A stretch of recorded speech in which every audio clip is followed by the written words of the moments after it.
Hello, everyone. Welcome to the Mechatronics class. I am your instructor, Ma Chunjia. The crank slider mechanism is an important mechanical motion system. Its simple structure, stable motion transmission, long service life of the moving pair, and wide application make it widely used in various mechanical equipment. In this lesson, we will primarily cover the following content. Today, we will learn about the use of fixed pairs, sliding pairs, hinged pairs, and speed control in actuators among basic kinematic pairs to make the crank slider mechanism operate. For this lesson, we will master the comprehensive application method of kinematic pairs and actuators. We will start with the crank slider mechanism. In this lesson, for the crank slider mechanism, we will learn the application of three new motion instructions: fixed pair, sliding pair, and hinged pair. Now, let's look at the specific operations. First, let's understand the components and working principle of the crank slider mechanism. The crank slider mechanism consists of 6 parts: the upper casing, piston, connecting rod, crank, lower casing, and pin. How does the crank slider mechanism work? Let's learn this together now. Its working principle is as follows. The rotational motion of the crank drives the reciprocating motion of the piston. During operation, the upper and lower casings do not have relative displacement with respect to the ground, serving as fixed pairs. The upper casing and piston form a sliding pair due to the piston's reciprocating linear motion, the connections between the piston and connecting rod, the connecting rod and crank, and the crank and lower casing all involve rotational motion, forming hinged pairs. From the analysis above, it can be concluded that the crank slider mechanism is composed of 1 sliding pair, 2 fixed pairs, and 3 hinged pairs. Let's now learn how to create the kinematic pairs required for mechanism movement.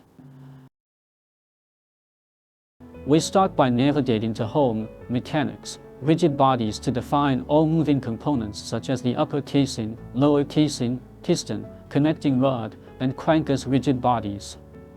Through Home, Mechanics, Basic Kinematic Pairs, we select the upper and lower casings to establish them as fixed pairs. From our previous lessons, we understand that components involved in motion need to be created as rigid bodies by selecting the Rigid Bodies option. First, define the upper casing as a rigid body.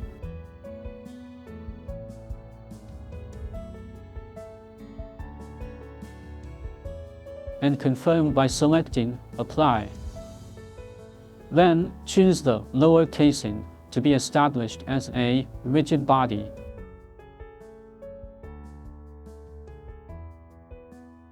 And click Apply to confirm. Next, set up the piston and the pin inside it as a rigid body.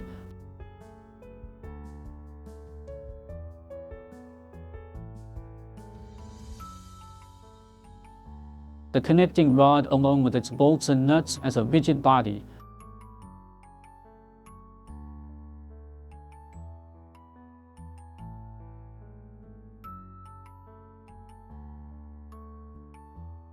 And the crank as a rigid body.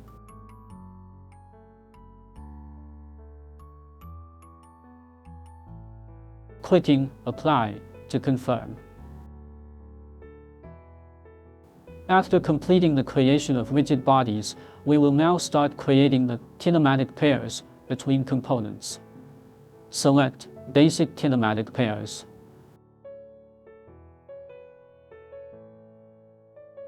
First, create 2 fixed pairs. Select the upper casing as the linking part. Click Apply to complete the creation of the first fixed pair. Next, select the lower casing as the linking part. Click Apply to complete the creation of the second fixed pair. Now, let's create a sliding pair.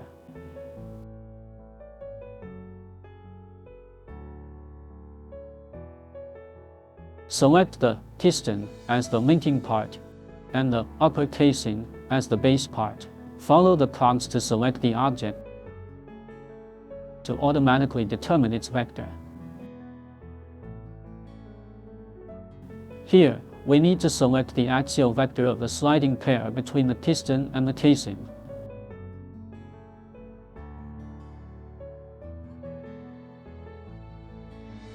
In this sliding pair, its vector is along the cylindrical surface axis of the piston's outer surface.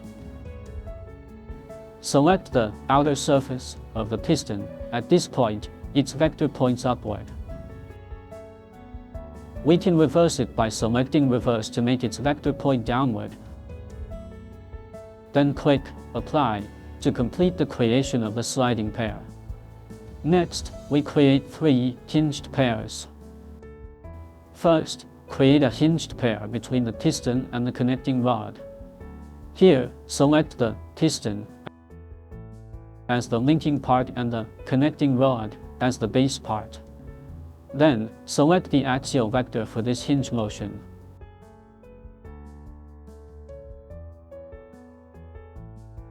Hide the piston. The axial vector for this hinge pair is the relative rotational axis between the piston's pin and the connecting rod, which is the inner cylindrical surface of the connecting rod pointing in the direction of its axis.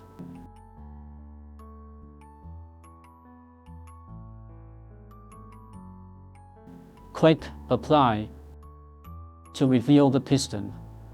Now, create the relative rotation between the connecting rod and the crank. Select the connecting rod as the linking part and the crank as the base part.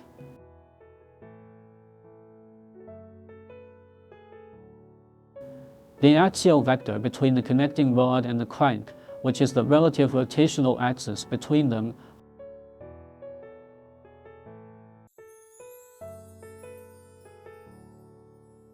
hide the crank. This axial vector is the inner surface axis where the connecting rod connects to the crank. Select the surface.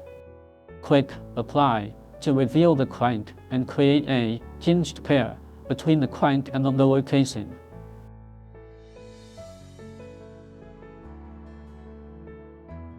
Select the crank as the linking part and the lower casing as the base part.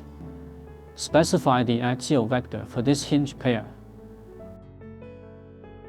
This hinged pair's axial vector is the relative rotational axis between the crank and the lower casing.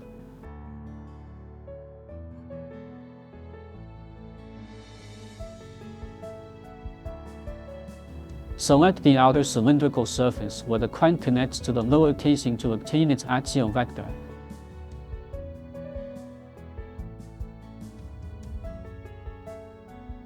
And click Apply to complete the creation of the 5 kinematic pairs. Next, we need to select the driving part and give it an initial speed. Choose Speed Control.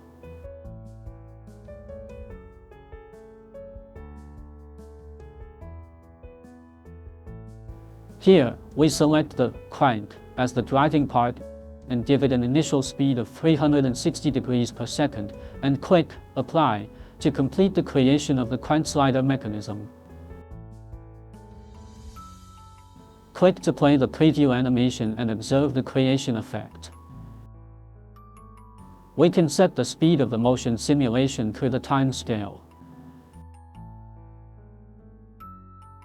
From the animation, we can see that the movement of this crank slider mechanism is correct.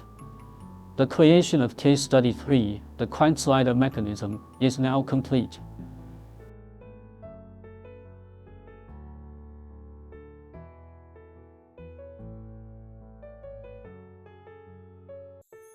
Finally, let's review what we learned in this lesson.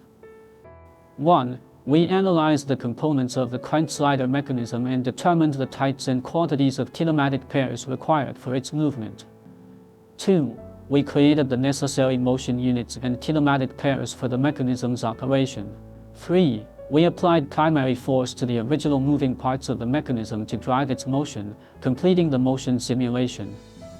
Having learned about the components and working principle of the crank slider mechanism, in future mechanical engineering, we can select appropriate crank slider mechanisms based on actual needs, taking into full consideration their motion characteristics and force conditions to ensure the precision and lifespan of mechanical equipment. Please complete the following exercises. That concludes our lesson for today. Thank you, everyone.